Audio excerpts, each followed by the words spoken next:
네, 안녕하세요.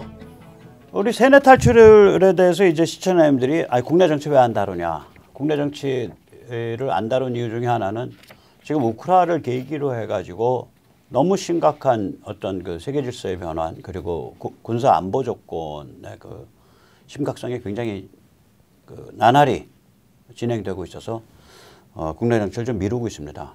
그리고 또 윤석열 정부가 외교 안보 군사에 관해서는 굉장히 잘하고 있어요. 단지 이제 국내 정치에 대해서 과연 윤석열 정부한테 특별한 수단이 있냐 지금 상태에서 좀 더 시기가 무르익어야 되지 않냐 저는 그렇게 보고 있었던 거예요.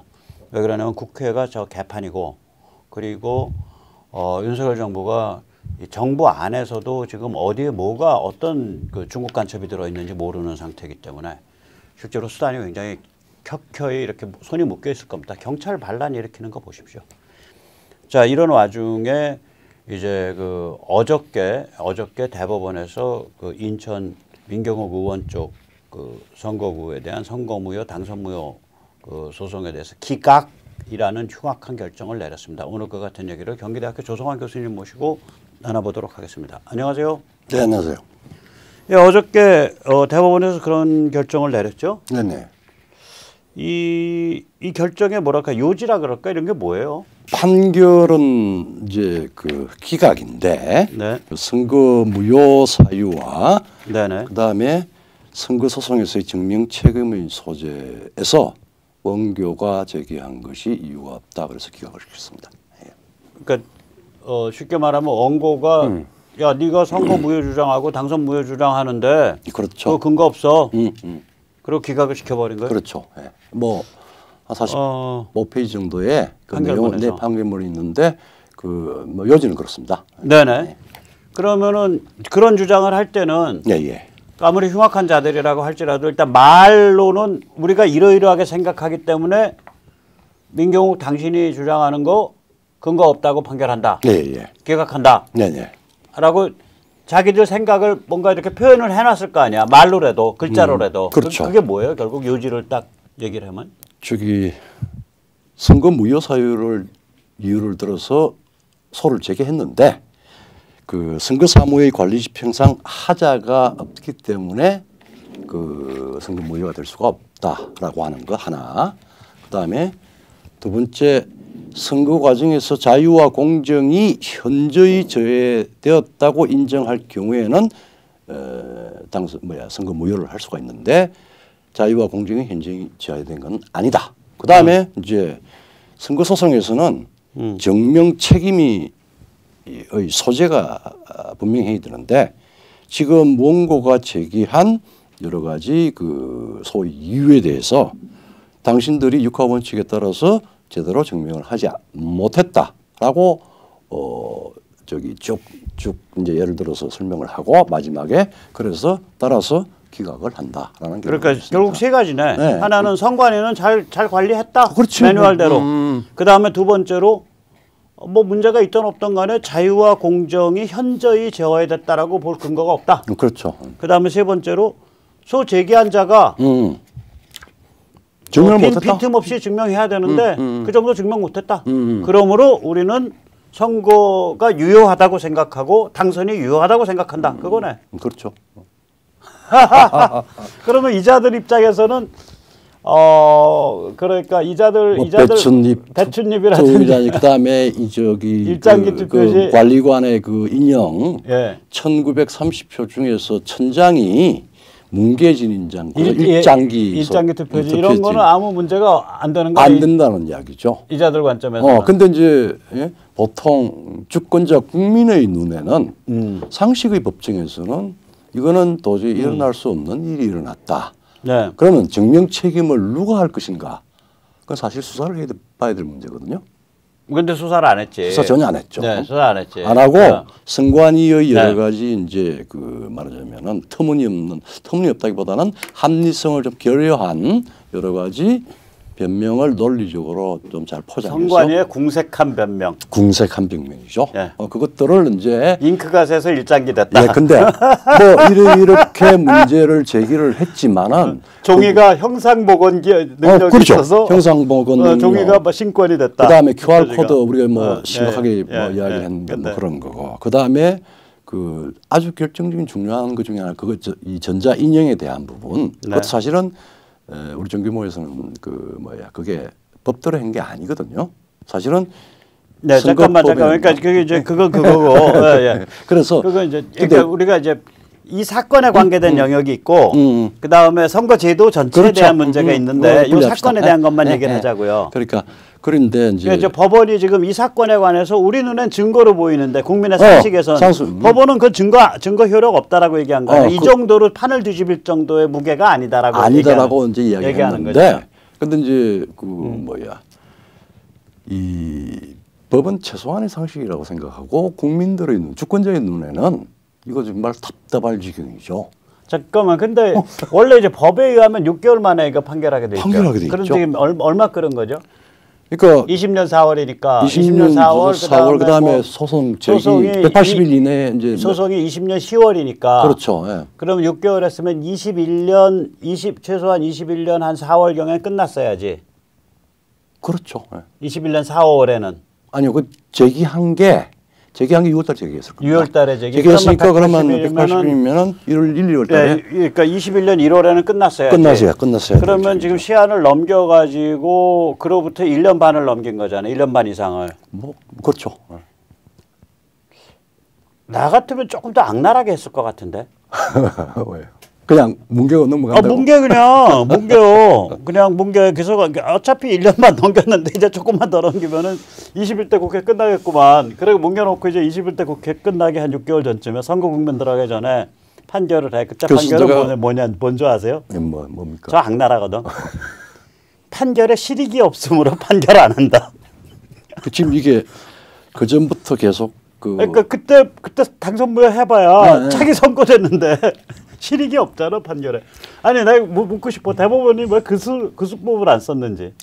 왜 안 쓴 것 같아요? 아마 그럴 경우에는 네. 개인적으로 나중에 부대에 굉장한 부담으로 작용할 겁니다. 이게 더 부담될 것 같은데 이거는 홍위병으로 나선 거예요. 대법관이라고 쓰고 종북 종중 세력의 홍위병, 부정선거의 홍위병이야. 문제는 아니, 지금 우리 박성현 대표님은 그렇게 생각할지 몰라도 대법관 개개인들은 그렇게 생각 안 할 수가 있습니다. 왜? 즉 완전히 배짱 좋게 네. 실익이 없으므로 기각한다라고 하는 거는 너무 눈에 보여. 근데 우리 이건 진짜 눈에 보이는데 내가 보기에는 이제부터 내가 진짜 눈에 보는 게 저도 사실은 어제 밤에 예.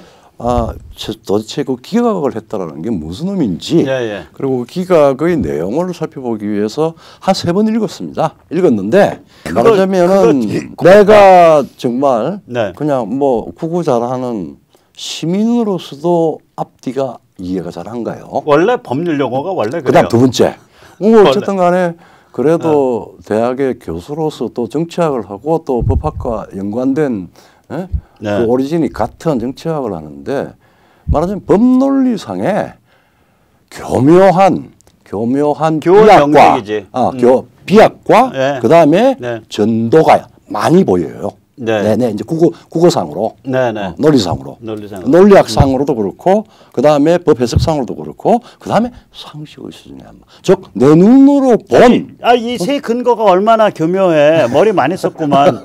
선관위 관리 뭐 크게 하자 없잖아.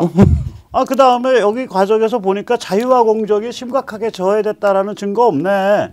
그리고 원고가 더 증명해야 된다. 원고가 증명가 좀 부실해. 그러니까 우리는 기각. 그래서 이제 그거 제가 예상이 되는 거는 이제 그래서 이 문제가 그거 아시죠? 이 부정선거 의혹을 인정하는 여론이 거의 과반수에 이른다라고 하는 것. 네, 그런데요.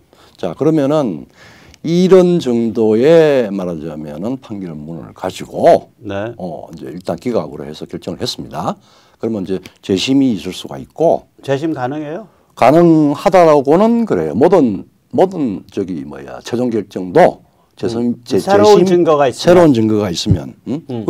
지금 증거를 원고가 증명하지 그러니까 이제 검찰이 증명해야지. 그러니까 이제 증명하는 방법은 수사 방법, 두 가지 감사원이나 두 가지 그러니까 재심을 하기 위해서도 감사원 감사나 아니면 검찰 뭐 저기 그건 선호가 좀 바뀌었다.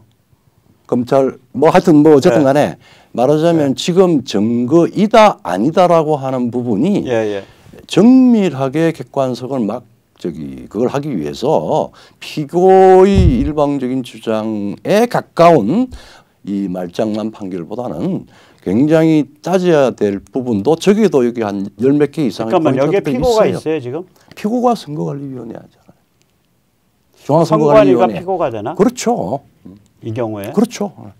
그래서 대개는 보니까 어떤 증거라 그러니까 우리가 이거는 도저히 묵과할 수 원고가 말하면 이건 묵과할 수 없는 부정선거의 증거로 제시한 부분이고 재검표 때 그것이 그 순간 그 재판관과 원고 피고가 인정할 만한 말하자면은 이 진위 말하자면 감정을 해야 되는 필요가 있는 여러 가지 증거들이 있었어요. 근데 그게 이제 말하자면 다 마지막 최종 순간에서는 증거로 인정이 안 됐고 그다음에 그 감정을 하는 증거는 인정이 됐는데 증거의 효력이 그 정도 무게가 아니다라고 이제 주장하는 거죠. 대법관 대법관이 이제 주장을 했는데 그 주장이 사실은 별로 그렇게 받아들일 만한 아주 정밀한. 근데 원래 제가 조 교수님한테 원래 물었던 건 대법관의 입장에서 질질 끌다가 판결에 실익이 없으므로 나 판결 안 하겠다 하는 게 낫지 않냐. 나 지금 심각한 얘기예요. 왜 그러냐면 굉장히 실존적인. 아니 내가 왜 얘기를 하냐면 이런 식으로 기각을 때리면 이거는 종북 종중 부정선거 세력의 홍위병이 되는 거예요. 대법관이. 이건 홍위병이야. 대법관이라고 쓰고 홍위병이라고 읽어요. 대법원에서 저 고발해 보세요. 난 당신들 종북 종중 부정선거 세력의 홍위병이라고 생각해. 이거는 나서서 자기들이 판을 정리한 거예요. 그렇죠. 부정 아니야! 라고. 빈약한 논리로. 빈약한 논리로. 그러면은 자 보세요. 그런데 그냥 질질 끌다가 이제 이제 2024년이니까 2023년 12월쯤에 이제 총선 국면 들어가는 와중에 이거는 판결 자체가 이 실체적 진술과 상관없이 아무한테도 실익이 없기 때문에 판결을 안 하겠다. 그래서 그런 의미로 기각을 해. 예를 들어서 왜 사람 죽고 나면 형사재판 진행하다가 스탑해버리잖아요. 피고가 있다 그래도 제 질문은 다시 돌아가는 거예요. 제 질문에 핵심이 있어요. 여기에 뭐냐면은 대법관이 홍위병이 될래 비겁자가 될래 할 때 왜 비겁자를 안 하고 홍위병을 했을까라고 제가 여쭤보는 거예요. 그에 대한 제가 답은 지금 없습니다. 답은 없어. 상상이지 그냥. 이게 답이 아니라. 그게 이게 말하자면은 답이 있다 그러면 정치학자니까 이거는 감당할 수 없는 그 정치적인 사태에 직면할 수가 있죠. 나는 애초부터 이 문제는 문재인이 임명한 대법관이 부정선거라고 판정은 안 할 거다. 올바른 판결 그렇죠. 안 한다. 그럼 올바른 판결 안 했을 때 길은 두 개예요. 부정 아니다라고 부정이었다는 증거가 없다라고 판결하든지 지금 부정이었다는 증거가 없다라고 판정한 거예요. 그렇죠. 아니면은 판결 안 하고 내뚱 있다가 지금 판결해봐야 아무 이익이 없으니까 우리 판결 안 하겠다 하든지. 그 비급자의 길이고. 그건 비겁자의 길이야. 그죠? 그렇죠. 앞에 건 홍위병의 길이고. 쥐들이 나서서 총탄 막은 거니까. 이거 나중에 부정 밝혀지면 저 인간들은 저기 변호사 개업도 못해요. 공소교육 여행 사실은 잘못하면은 사형 언도를 받을 수도 있죠. 글쎄. 그러니까 홍위병으로 나선 거야. 저 종북 세력에 쉴드를 치면서 부정선거 세력에. 그렇죠. 있었다면. 그러면은 뭐하러 그런 짓을 저 잘 나가는 대법관들이 왜 홍위병 짓을 해? 이제 이렇게 되는 거지 우리 생각에. 물은 분이 답을 가지고 있으니까 우리 변호사님 답을 하세요.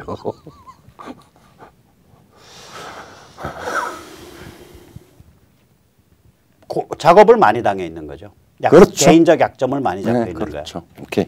홍위병을 나섰다면. 그리고 작업을 많이 당해서 약점을 많이 잡고 있는 자들만 대법관으로 만든 거예요. 문재인이가. 그거 굉장히 중요한 정치적 사실일 수도 있고 가설일 수도 있습니다. 둘 다 것 같아요. 네, 뭐 나는 요새 겁 없으니까 우크라이나에서 사람 죽어가고 있는데 백모가 이 정도 소리도 못하냐. 그리고 이제 내가 그걸 하나 이야기하면 지금 이 판결문을 쭉 보면은 네. 아주 깊이 안 가더라도 말하자면 공공하기 짝이 없는 판결입니다. 내용이 예컨대 나는 공고다. 예를 하나 들어주세요. 예를 들어서 네. 그 왜 이 입장기 투표 네. 투표 관리관이 저기 뭐 문계에서 이게 좀 뭐 흩어져서 됐다는 게 1930매의 재검표에서 1000매 가까이가 동일 반복으로 이 뭉개진 일장기 네. 청인이 나왔어요. 그것도 네. 사실은 컴퓨터에서 바로 다운받은 청인입니다. 네. 근데 그거를 그 당시에 선거관리관을 했던 당사자가 나와서 정인으로 나왔습니다. 예, 알았어요. 자기는 그렇게 지금 뭉갠 적 없다라 그랬지. 뭉갠 적도 없고, 예. 그 다음에 네. 본 적도 없다고 그랬어요. 네, 본 적도 없고. 그런데 그거를 결정적 증거가 아니다라고 대법원이 판단한 거죠. 그렇죠. 판단한 거죠. 그런 거라든지, 그 다음에 또 그러니까 이 자들은 살인범 잡혀와도 내가 칼 들고서 찌르는 거 못 봤으니까 저 사람 무죄야 이렇게 판단할 자들이. 그런 정도의 지금 이 논리가 그런 논리예요. 논리가 네, 맞아요. 그래서 내가 이거 홍위병이라는 거예요. 그러니까요. 네. 그래서 잠깐만 예. 이게 판결문 아닙니까 이거? 예. 저기 뭐야 족보 그 뭐라 그래 표구해 갖고 집안에 가보로 모시세요 대법관 여러분들. 그러고 놓고 대한민국 대법원은 이 대법원이 홍위병으로 진화한 것을 영광으로 삼으며 이렇게 그 족보 위에다 그 족자 위에다 써서 그 병풍에 이거 병풍으로 찍으면 야 이거 몇 쪽이라고? 45쪽. 45쪽 병풍 나오네.